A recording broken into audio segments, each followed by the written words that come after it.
आमदार सुरेश धस यांना समज द्यावी, मंत्री पंकजा मुंडे यांची भाजपा नेतृत्वाकडे मागणी, तर पंकजा यांची तक्रार राष्ट्रीय नेतृत्वाकडे करणार धस यांचा पलटवार।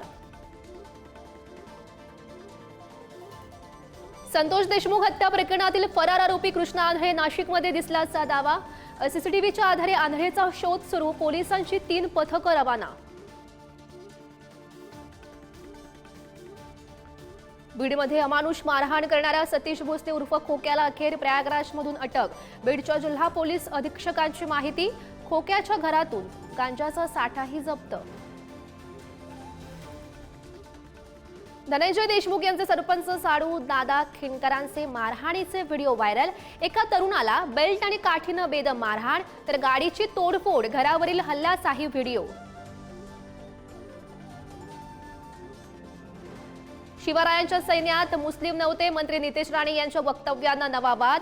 इतिहासाच्या 4थीच्या पुस्तकात मात्र शिवरायांसोबतच्या मुस्लिम मावळ्यांचे दाखले, तर राणेंनी जपून बोलावं, अजितदादांचा सल्ला। राज ठाकरे यांना संध्याकाळी 7 नंतरचं पाणी चालतं, मग गंगाजलवरच प्रॉब्लेम का?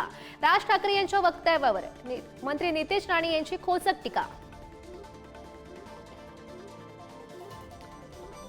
नाराज नहीं, हैरान हूं मैं, शेतकरी कर्जमाफी का नाही? विधानसभेत भाजप आमदार सुधीर मुनगंटीवार यांचा सवाल। मुंबईतील प्रसिद्ध लीलावती हॉस्पिटलमध्ये अघोरी काळ्या जादूचे प्रयोग। ट्रस्टींच्या ऑफिसात मानवी हाडे, सांगाडे आणि केस सापडले, तर 1500 कोटींचा अपहार झाल्याचाही परमबीर सिंग यांचा गंभीर आरोप।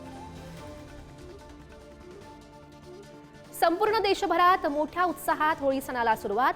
बाजारपेठांमध्ये खरेदीसाठी नागरिकांची गर्दी, तर कोकणात शिमगोत्सवाची धामधूम।